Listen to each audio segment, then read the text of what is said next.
but this has been a great inspiration. The victory you've achieved together as students, together with your lecturers, was a massive inspiration. You should be really, really chuffed with yourself.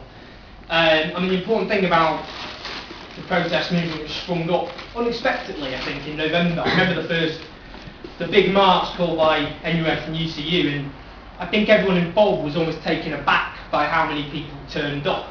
For the first time, people who'd never really been politically engaged kind of came to see their own power, if you like, together as a movement. And that sparked up all the other occupations and the protests which took place after that. And of course, it wasn't just about tuition fees, it wasn't even just about EMA, for example, as important as that was. And we should always remember, especially in London, the people who were most militant and most determined on those marches were the sixth formers from places in London like Peckham, who'd never really been mobilised before, who came out and were the most politically engaged, who felt that a government of millionaires was slamming the door in the faces of people like them. And the important thing wasn't just about that, it was about showing, after a long period of defeats in the 80s and then the betrayals and disappointments of the New Labour period, that it's possible to fight back and it is possible to resist. And an occupation like this is just one massively important example of that, and it will give others in the coming period confidence to do the same. So just to say, I'm really chuffed to be here and just how important what you're doing actually is. In terms of the book, obviously you're going to talk about the book, and I should explain what the point of the book was really. It was a kind of prompt, if you like. It was my own limited, modest contribution to trying to get a debate about class going again. It's a debate which was closed down on purpose by politicians, New Labour and the Tories, and journalists and other parts of the British elite. And it was a debate, and you know, whether or not people, don't tell my publishers, but whether or not they actually bought the book was kind of secondary to that. It was actually just getting people to kind of talk about class, and I always find the best bit when I do stuff like that is always the discussion of people's thoughts and experiences. But I should just explain, in terms of what the book's looking at, it's trying to take on the idea that everyone's become middle class, and that the old working class, if you like, in quotes, either was aspirational, became middle class, and left behind this supposed problematic rump who some would have attacked and caricatured, of course, most famously as Chavs, but also in a variety of other ways. So take, I don't know if people know Simon Heffer, he's slightly obnoxious. People actually should boo at some points when I say people like that. I can say sometimes. Thatcher.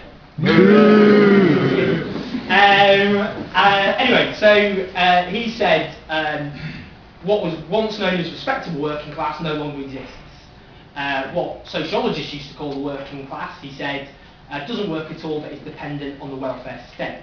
Now, actually, he'd never used the word chat or anything like that, but that is that's the theory that became dominant, that everyone was middle class apart from this problematic old rump, all that was supposed to remain of the old working class. And for the Tories, it was the idea, again, everyone's middle class apart from the underclass, and they were the underclass because of their own behavioural faults. New Labour was a bit more nuanced. They said, I mean, Blair himself said, all middle class. Blair, no one do. I'm not sure about this. Anyway, he said, for New Labour, the idea is social exclusion, that these people were socially excluded. But the point about that, I interviewed Matthew Taylor, who's Blair's head of strategy, and he said that people were socially excluded, they had a role in their own exclusion. That if they hadn't become middle class, if you like, that their own behaviour was partly at fault. So it was this idea that people's behaviour, failure to pull themselves up by the bootstraps, if you like, that is why they were in this kind of old, feckless rump which were caricatured. And they had this idea, New Labour's, as he told me, of the non-aspirational working class. And he said the thing about the non-aspirational working class is they don't really vote, and they're in constituencies are going to win anyway. What was he like? No, he's actually quite nice, just being honest. In terms of the attitudes, the impact on people's attitudes is interesting and disturbing, I guess. Britain Thinks as a polling group, and they did this big study on class this year, and most polls actually show between 50 and 55% think they're working class, but this one showed the majority saying they were middle class. And what was, I guess, when they did focus groups about people who call themselves middle class, the pollster who did it, Deborah Mattinson, said that even the working class tag had become a class-based insult like the word chav, and when people were asked to go away, play word association, get newspaper, magazine clippings to sum up what they thought being working class was. They came out with child caricatures. Some of them were antisocial behaviour, binge drinking, spending money in a tacky way, all sorts of unpleasant ideas, if you like. And that included, and they had groups where one said they were middle class and the other said they were working class, and they had the same background, same jobs, working class jobs, but the difference was those who called themselves middle class were trying to distance themselves from an identity which was seen as frowned upon, not something you were supposed to be proud of anymore. Now I tried to flesh out kind of this in the first chapter, and I looked at the case of Madeleine McCann, which I'm sure everyone's familiar with, and Sharon Matthews. Sharon Matthews, for those who don't know, is a girl who disappeared, apparently in similar circumstances to begin with, in Dewsbury, which was a community in West Yorkshire which was really badly hit by the collapse of textiles, and you know is kind of one of the relatively poor as working class communities go. And when Madeleine McCann went missing, obviously we all know there was a huge national furore, if you like, and some journalists were honest about why they were so interested, why it was so compelling for them. And the point they made was because it was a daughter like many of their own daughters, same sort of background.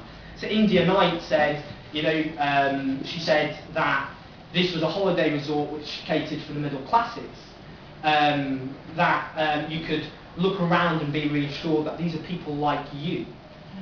She said it wasn't full of the sorts of people who slapped their children in supermarkets. Now when Sharon Matthews went missing, I should say Madeleine McCann, £2.5 million was raised in 2 weeks. Case of Sharon Matthews, just £25,000 was raised. And there was less than a third of the coverage. And people, again, journalists, did a bit of soul searching. Why aren't we interested? And one of them wrote, Dewsbury Moor was no home county's idyll. It is up north, in quotes, is a bleak mix of pebble-dashed council blocks and neglected wasteland, and populated by people capable of fulfilling the worst stereotypes of the white underclass. Melanie Reid was another journalist, and she said that life amongst the white working class of Dewsbury looks like a foreign country.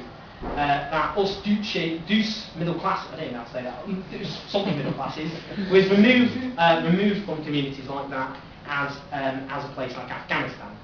So it was that sense that it was almost impossible to identify with a community like that. But when it was found out what happened, Karen Matthews, the mother, had actually kidnapped her own daughter in order to extort money from the tabloid press. And instead of being seen as, you know, an absolutely despicable act committed by an individual, she's then turned into a case study, that this is actually the tip of an iceberg. So, for example, even though this was a very proud community, when I spoke to people, they were proud rightly of what they'd done.